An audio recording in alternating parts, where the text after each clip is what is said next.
Hello friend, જય દ્વારકાધીશ, રાધે રાધે। આજે આપણે બનાવશું ગાજરની ખીર। તેના માટે મેં અહીંયા જે આપણે લાલ ગાજર આવે છે ને તે લઈ લીધા હતા। આ 500 જેટલા છે, તમારે જેટલા બનાવો એટલા તમે લઈ શકો। અને અહીંયા મેં કાજુ લીધા હતા, તે કાજુને આપણે પલાળી દેવાના છે। અને અહીંયા 4 ચમચી મેં ચોખા ઝીણા જે આપણે ખીચડીને આવે છે ને એ લીધા હતા। એનાથી સ્વાદ બહુ સરસ આવે ખીરમાં। તેને પણ મેં ધોઈ લીધા હતા ને હવે એની 10 મિનિટ માટે આપણે પલાળી દઈશું। અને અહીંયા કાજુ બદામ ને પિસ્તા લીધા છે અને એલસી। હવે આપણે ગાજરને ખમણી લઈશું અને આ બધું આપણે 10 મિનિટ માટે પલાળવા મૂકી દઈશું।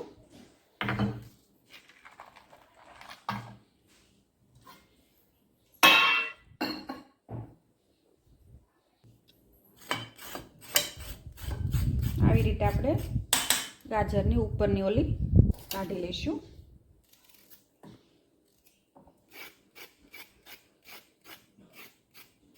આ ખીર બહુ સરસ લાગે અને લાલ એકદમ ગાજર હોય ને તો બહુ સરસ બને આ ખીર।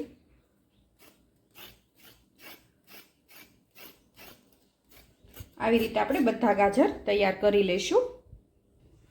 અને હવે આપણે ગાજરને ખમણી લઈશું। તેના માટે જે આ નાની સાઈઝ આવે છે ને તે નથી લેવાની, આવી રીતે મોટી સાઈઝ આવે છે તે લેવાની। આવી રીતે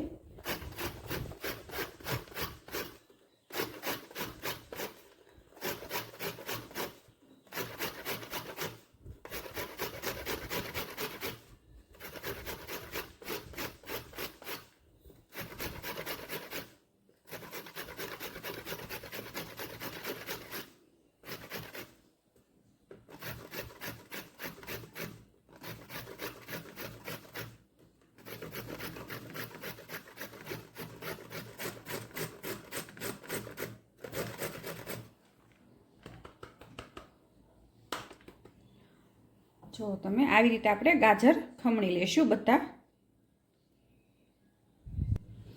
અને ગાજર જો ખમણાઈ ગયા છે, આવી રીતે બધા ગાજર ખમણી લીધા છે મેં। હવે એક કડાઈમાં આપણે 1 ચમચી ઘી મૂકશું।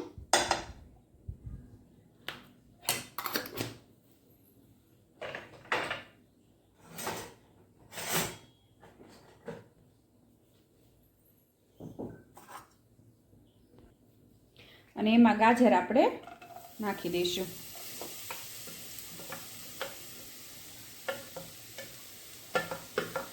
તમે ગાજરનો હલવો તો ઘણીવાર બનાવ્યો છે, પણ મારી રીતે એકવાર તમે આ ખીર બનાવજો, બહુ સરસ લાગે।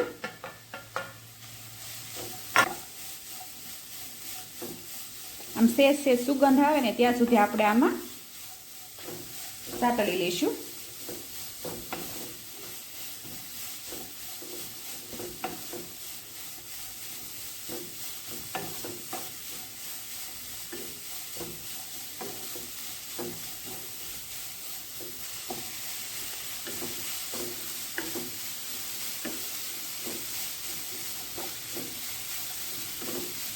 થોડાક નરમ થઈ જાય ને ત્યાં સુધી આપણે આવી રીતે સાતળી લઈશું।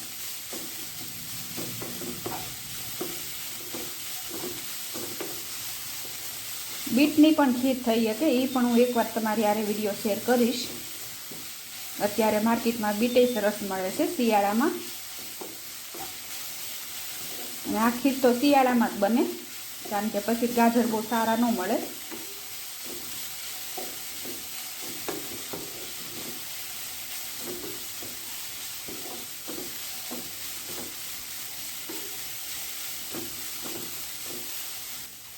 અને હવે આપણા ગાજર થોડાક નરમ થઈ ગયા છે, એમાં હું દૂધ ઉમેરી દઈશ।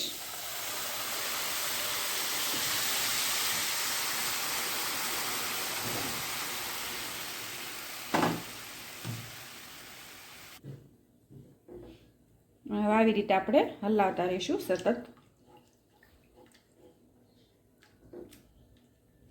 હવે દૂધ નાખીને આવી રીતે આપણે સતત હલાવતા રહીશું।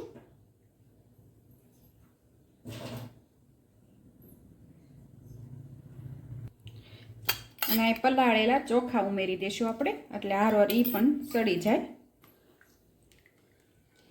અને હવે ચોખા અને ગાજર સડી જાય ત્યાં સુધી આપણે આ દૂધને ઉકાળવાનું છે।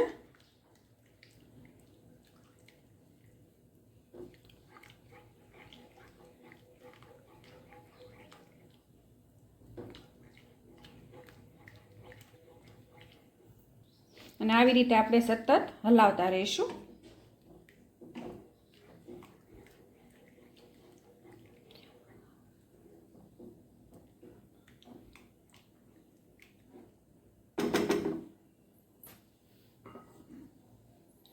અને અહીં આપણી આ ખીર ઉકળે ત્યાં સુધીમાં આપણે મેં જે આ કાજુ પલાળ્યા હતા ને તેની પેસ્ટ અને બનાવી નાખશું. અને તેની ભેગા આપણે કાજુ ભેગા 2 ચમચી આપણે ચોખા ઉમેરીને મિક્સરમાં પેસ્ટ કરી લઈશું.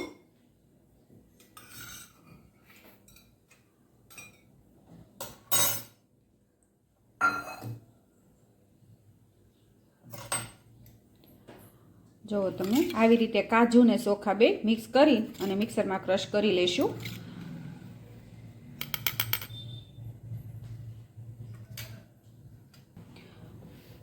અને હવે આપણી ખીર પણ ઉકળવા મળે છે.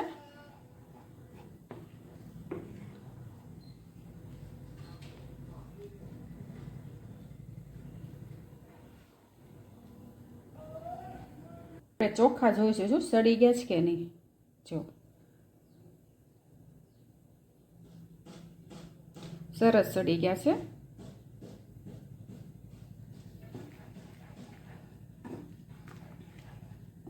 અને સાઈડમાંથી આપણે આવી રીતે મલાઈ જે જામ થતી હોય તે કાઢતા જઈશું એટલે ખીરનો સ્વાદ બહુ સરસ આવે.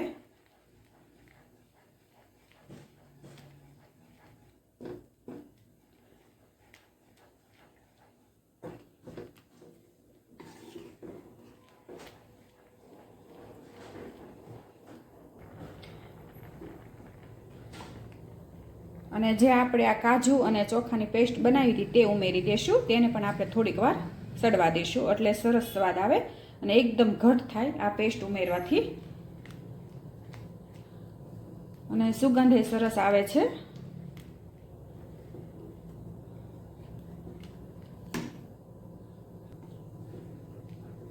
અને હવે આપણે સતત હલાવતા રહીશું કારણ કે ચોખા અને કાજુની પેસ્ટ ઉમેરી છે એટલે નીચે બેસવા કરે.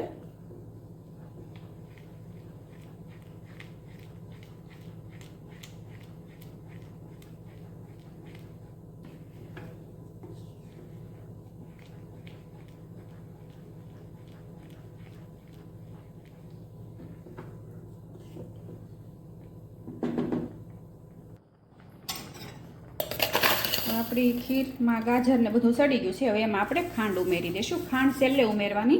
જો પહેલાં ઉમેરશો તો ગાજર ને ચોખાને ચડતા વાર લાગે અને તમે જેટલું ગળ્યું ખાતા હોય એ પ્રમાણે તમારે ખાંડ લઈ લેવાની.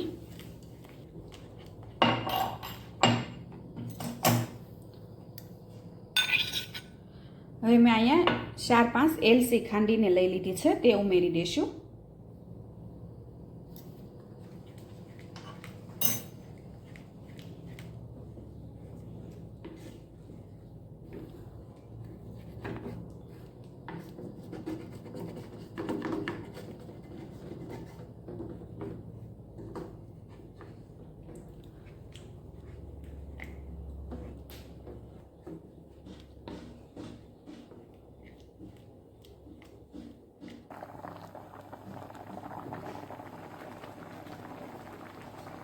હવે આપણી ખીર તૈયાર છે. ગેસ બંધ કરી દઈશું.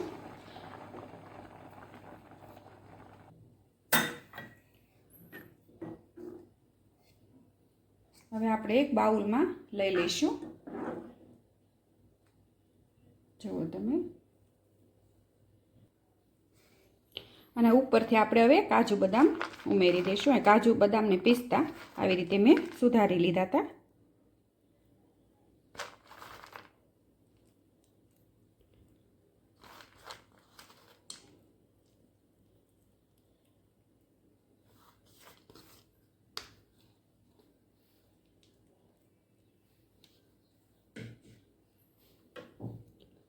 તમે પણ આવી રીતે એકવાર ગાજરની ખીર બનાવજો. શિયાળામાં ગાજર બહુ સરસ મળે.